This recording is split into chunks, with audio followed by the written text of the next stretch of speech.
Hi, I'm Kaylee Fales, and today I'm going to be demonstrating some special tests of the knee. Our first test today is the anterior drawer test, and that is used to determine the degree to which an ACL has been sprained and possibly torn, and that is determined by how much laxity occurs when the test is performed on somebody. This is the anterior drawer test. So in this test, you're going to have your patient with their foot flat, knee flexed 60 to 90 degrees, and then you can stabilize the foot, and then you will pull towards you and assess how much the tibia moves. And you can also invert or evert the foot to assess that as well, and you'll do that bilaterally. This next test is the posterior drawer sign test, and it is also very similar to the anterior drawer test, where we are looking for laxity that occurs when we perform this test, but this test targets the PCL. This is the posterior drawer test, where you will push the tibia away from you and assess the degree to which it moves. This will also occur bilaterally to be able to compare the two. The anterior Lakeman test is our next test, and this one targets our ACL as well, and laxity is also a positive sign for this test that shows the degree to which the ACL has been damaged. This is the anterior Lakeman test. So you'll have your patient with their knee flexed about 20 to 30 degrees. You'll be on the side of the patient that you're working on. And with this test, you're going to stabilize the femur, and then you will try to pull the tibia towards you. The posterior Lakeman test is also very similar to that, where laxity is what we look for to determine a positive test, but this time it is targeting our PCL. The posterior Lakeman test is very similar, 20 to 30 degrees flexion in the knee, stabilizing at the femur, or underneath, and then you will push on the tibia to see if there's any laxity, and you will do this bilaterally. Next is the valgus stress test, and this is targeting our MCL, and a positive test for this would look like laxity. This is the valgus stress test, and for this you're going to have the patient hang their knee at about 30 degrees, and you are going to put your hand on the lateral aspect of the knee, and then you are going to try to pull the knee, so abduct the knee, and see if there's any laxity. You'll also perform this bilaterally as well as in full extension.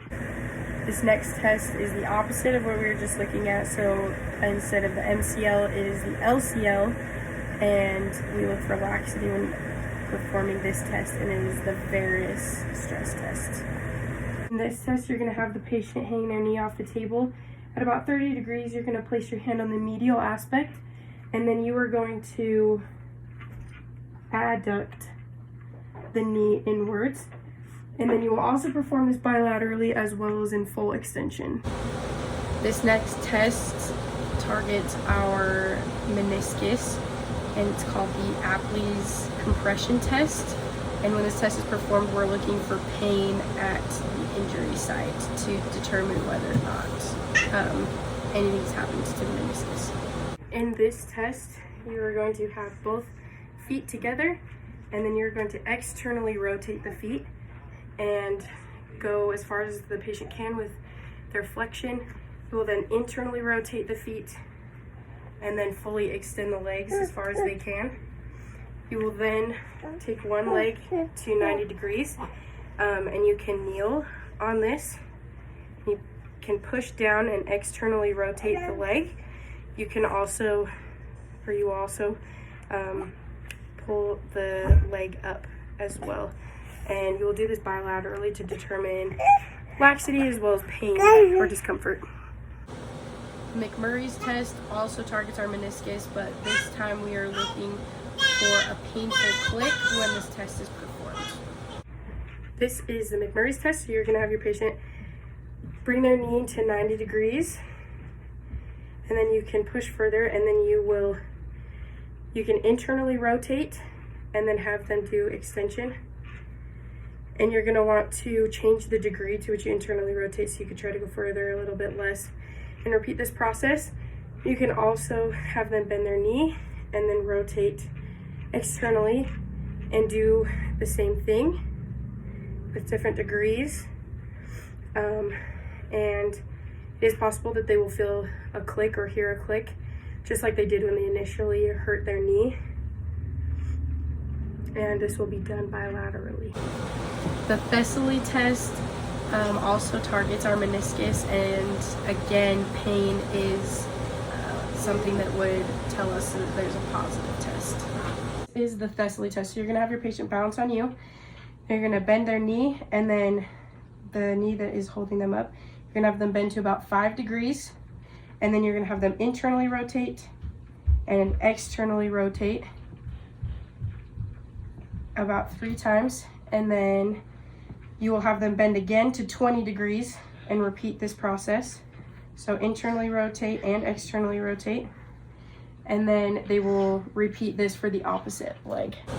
The hamstring 90-90 test is something that we look for to determine if someone has tight hamstrings, and that would mean that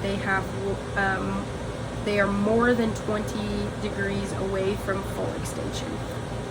This is the hamstring 90-90 test. So for this test, you're going to have your patient bring their knees up. They will bring them into 90 degrees flexion and then grab the back of their knees, and then they're going to try to fully extend one leg at a time. And this is where you'll assess if they have more than 20 degrees away from full extension. The patellar apprehension test can be used to help determine if somebody has a subluxed patella, and that would look like apprehension when this test is performed. So for this test, you are going to position your hands above and below the knee. You are then going to put pressure so that the patella slides laterally as the patient flexes their knee about 30 degrees. And any pain or discomfort or attempt to straighten their leg would be a positive test for that. The patellar compression test can be used to help determine if somebody has patellofemoral syndrome or if they have chondromalacia, and a positive test would look like pain when this test is administered. This test, you're going to use the space in between your thumb and your pointer finger, and you're going to apply pressure above the patella, and you're going to apply it inferiorly and posteriorly as the patient flexes their quads. This next test, called the Ober's test for the knee, can be used to diagnose iliotibial band syndrome, and a positive test for that would look like the leg staying horizontal or above when this test is administered. This test, you are going to bring the patient's knee up, or leg, sorry, and then you're going to put pressure on their thigh. You can flex their knee and then into extension, and then you're going to kind of adduct and abduct until you find their natural, and then you're going to rest and see the degree to which the leg moves with a goniometer.